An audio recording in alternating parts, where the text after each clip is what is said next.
Kakain na tayo mga friend. Bakit ba ganito ang kapalaran ng isang tao? Kapag saan siyang mayroong dito sa puso niya, yung naramdaman niya, hindi niya pinalabas. Ang sakit-sakit ano? Ewan ko ba? Bakit ba? Sa isang taong nagmamahal, kasalanan ba? Kasalanan ba yun yung lahat? Bakit ayaw ko nang tanggapin ng ganito? Kasi masakit ang buhay.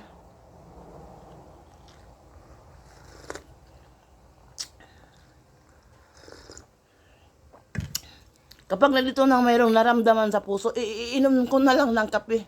Iinom ng tubig, kakain ng kanin. Parang hindi ko maramdaman yun ang lahat. Kaya nga, ang sabi ko,